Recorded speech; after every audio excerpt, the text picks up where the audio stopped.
Assalamualaikum warahmatullahi wabarakatuh. Saya Ihda Isya Utami, PPG Prajabatan Gelombang 2 dari Universitas Pasundan akan menjelaskan mengenai pendidikan yang memerdekakan bagi saya, yang mana ini merupakan tugas dari aksi nyata filosofi pendidikan Indonesia. Oke, lanjut saja mengenai proyek perubahan yang akan saya lakukan, yang mana pendidikan yang berpihak pada peserta didik dan memerdekakan peserta didik dalam pendidikan abad ke-21 ini. Nanti saya akan terbagi ke beberapa subbab penjelasan. Yang pertama mengenai identifikasi masalahnya, terus sasaran kegiatannya apa, strategi pelaksanaan kegiatan, dan juga hambatan dan tantangan selama proyek perubahan ini. Lanjut saja mengenai permasalahan yang terjadi. Yang pertama yaitu kegiatan belajar mengajar yang masih cenderung kepada pembelajaran guru center dan belum mendukung pembelajaran berpikir kritis. Jadi peserta didik terbiasa mendapatkan pembelajaran dari seorang guru saja, tidak bisa mendapatkan informasi lain dari selain guru, sehingga dari permasalahan ini bisa dikatakan bahwa pembelajaran masih tidak mendukung untuk berpikir kritis dalam peserta didiknya, karena peserta didik hanya mendapatkan informasi materi dari guru saja dan peserta didik tidak mendapatkan secara mandiri informasi dalam materi. Oke, adapun permasalahan yang kedua yakni minat belajar yang masih rendah terhadap matematika dan pola belajar yang individualistik. Jadi ternyata di sekolah di mana peserta didik itu minat belajar matematikanya kurang, dikarenakan peserta didik merasa tidak mengerti dan tidak memahami matematika, sehingga peserta didik pun merasa tidak menyukai, kurang minat terhadap pembelajaran matematika. Adapun dalam pembelajaran matematikanya sendiri masih individualistik, jadi peserta didik hanya menyelesaikan permasalahan tersebut seorang diri tanpa adanya diskusi ataupun tutor sebaya kepada teman yang sudah mengetahui dan juga memahami. Selanjutnya yaitu mengenai semangat bekerja sama. Nah, jadi mengapa bekerja sama gotong royong ini dibutuhkan?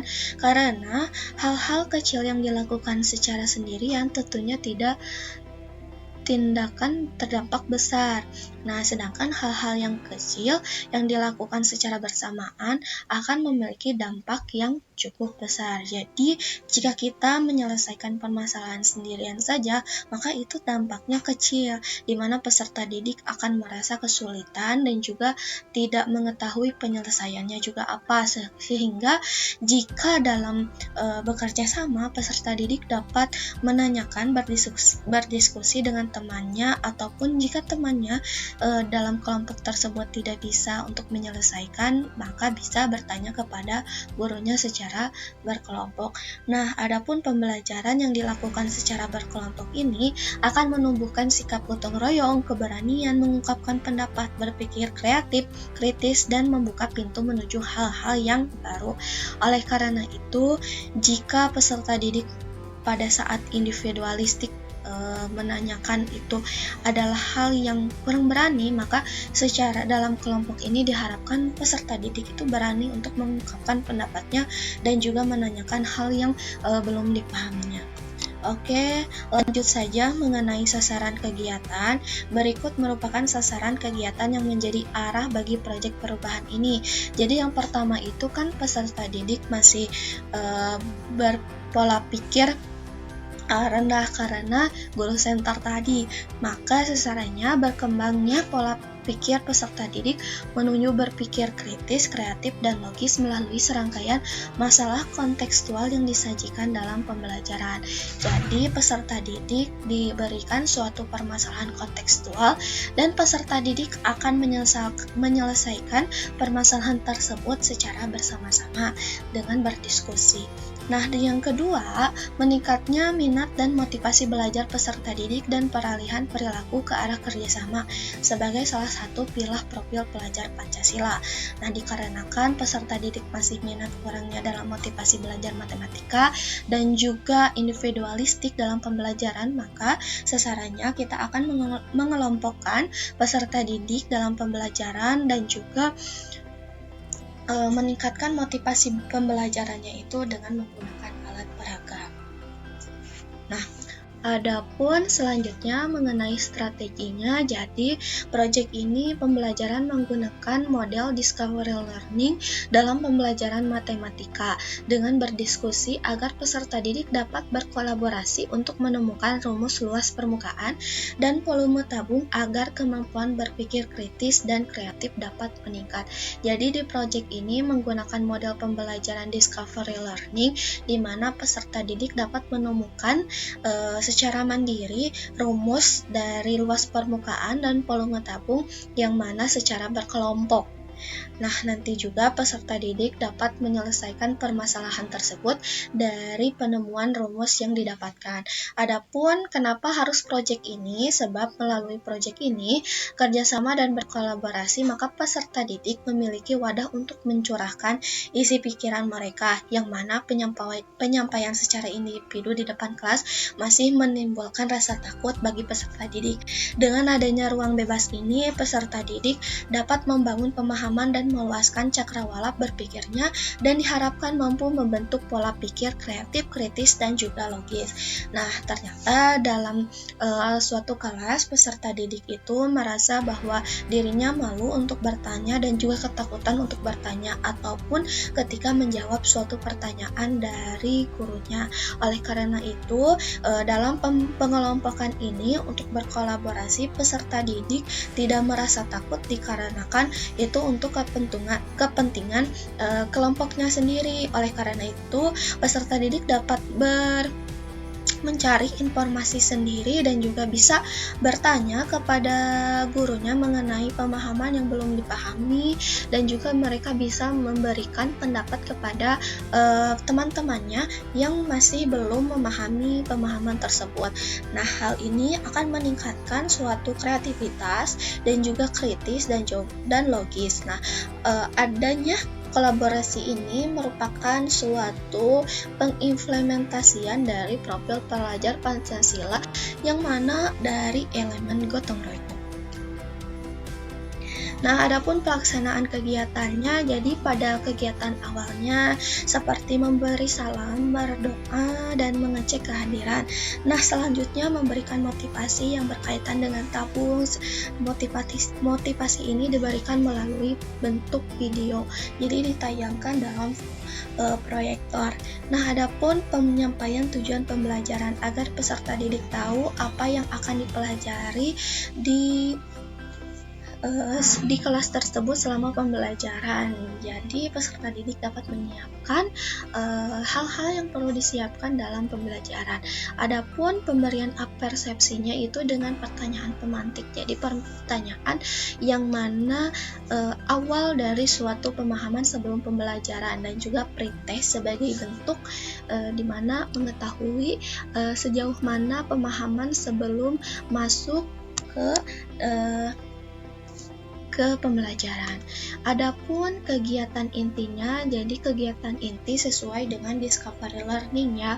Nah, pada saat fase 1 pemberian rangsangan, jadi setiap kelompok itu, nah setelah pretest langsung duduk berkelompok peserta didiknya dan diberikan LKPD yang nanti akan diselesaikan oleh peserta didik secara bersama-sama melalui berdiskusi. Dan juga peserta didik juga sebelumnya diberikan dulu stimulus berupa permasalahan kontekstual.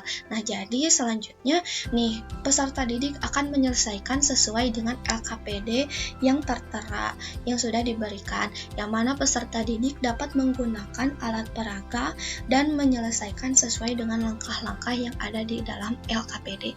Nah, pengumpulan data ini peserta didik secara berkolaborasi, secara bekerja sama dan juga berdiskusi untuk menyelesaikan langkah-langkah penyelesaian tadi. Nah, adapun guru sebagai sebagai pemantau dan juga menilai sikap peserta didik dalam kegiatan diskusi, dan juga guru memberikan suatu stimulus kepada peserta didik, dan juga peserta didik dapat menanyakan hal-hal yang kurang dimengerti dalam penyelesaian LKPD tersebut. Nah, adapun fase 4-nya pengolahan datanya, jadi peserta didik sudah mengikuti langkah-langkah tadi, maka dan juga menemukan rumus. Nah, itu mengisi langkah-langkah tersebut dari hasil diskusi dan juga hasil dari penelitian.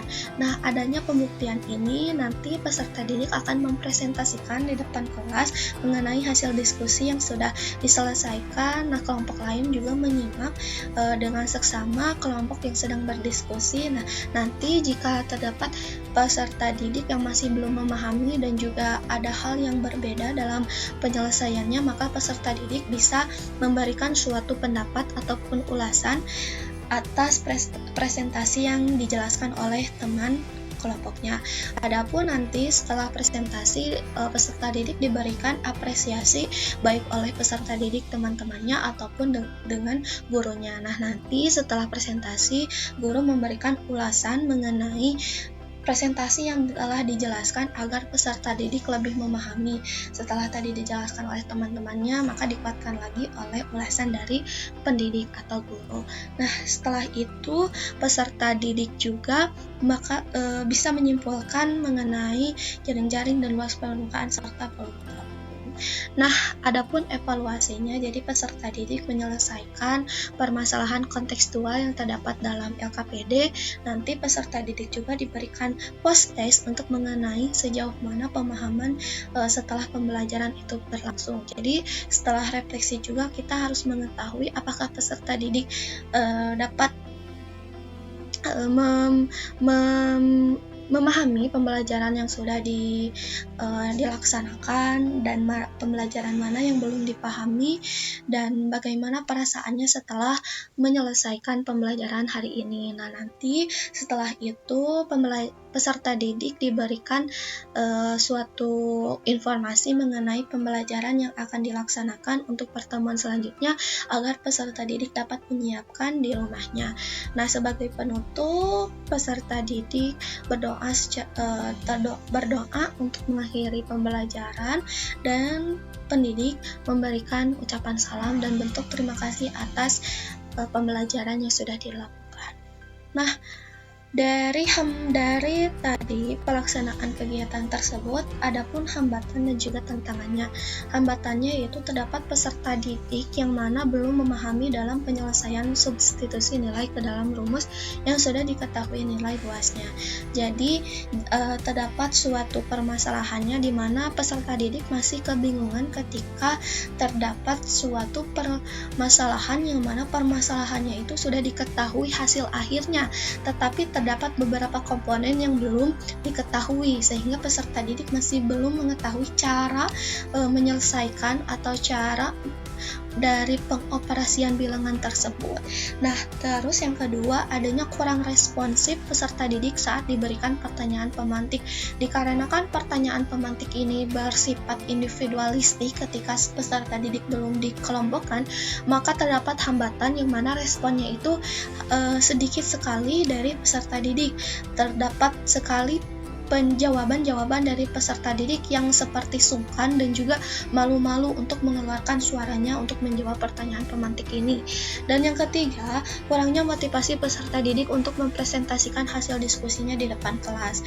Nah, jadi peserta didik merasa tidak ingin mempresentasikan hasil diskusinya karena tidak termotivasi, karena tidak inginnya mereka yang mempresentasikan hasil diskusi tersebut diketawakan oleh peserta didik lainnya, oleh teman-temannya, sehingga kurangnya minat dan juga motivasi untuk bahwa mereka itu bisa untuk menyelesaikan matematika gitu, permasalahan matematika, tetapi karena kurangnya teman-temannya dan juga motivasi baik dari dirinya dan juga teman-teman yang lain, maka peserta didik merasa kurang gitu untuk bersemangat dalam mempresentasikan hasil diskusinya.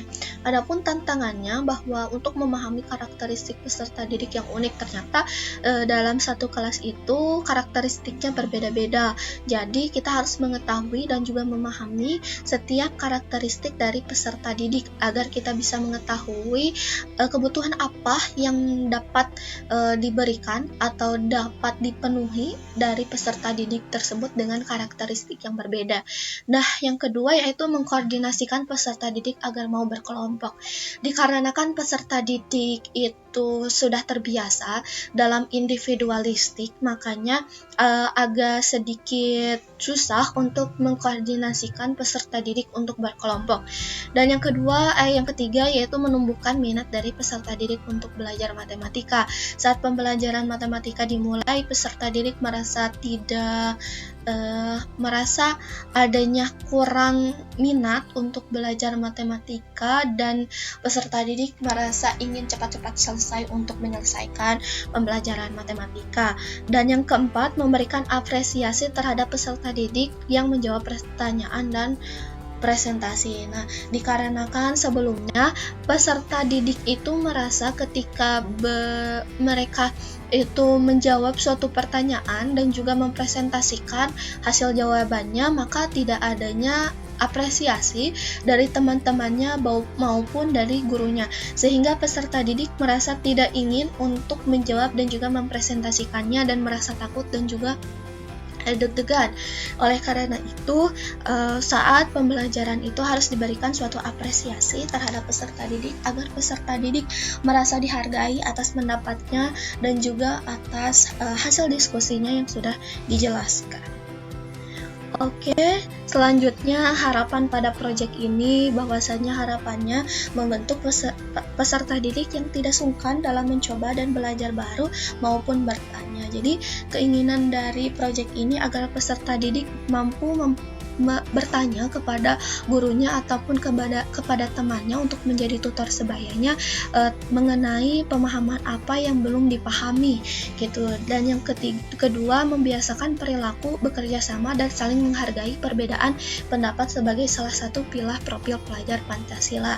Nah, dikarenakan untuk adanya profil pelajar Pancasila ini agar siswa bisa berkelompok, berkolaborasi, mengimplementasikan profil pelajar Pancasila dan juga menghargai terhadap pertanyaan pendapat dari peserta didiknya atau pendapat dari temannya. Dan yang ketiga, menjadikan matematika sebagai mata pelajaran yang menarik untuk dipelajari karena memiliki nilai guna dalam kehidupan. Nah, dikarenakan matematika itu merupakan mata pelajaran yang mana memberikan suatu dampak yang besar di kehidupan sehari-hari dan juga induk bagi mata pelajaran yang lainnya. Oleh karena itu, harapannya bahwa peserta didik itu menarik perhatian, menarik untuk mempelajari matematika agar untuk dipelajari untuk kehidupan ataupun untuk pelajaran yang lainnya. Nah, sekian yang dapat saya jelaskan mengenai aksi nyata saya mengenai pembelajaran yang memerdekakan peserta didik, di mana peserta didik ini merdeka dalam berpendapat, merdeka dalam menyelesaikan permasalahan, merdeka juga dalam mendapatkan informasi yang didapat, sehingga peserta didik tidak hanya diberikan suatu materi saja, tetapi peserta didik bisa secara mandiri mengenai pembelajaran informasi yang akan mereka peroleh. Wassalamualaikum warahmatullahi wabarakatuh.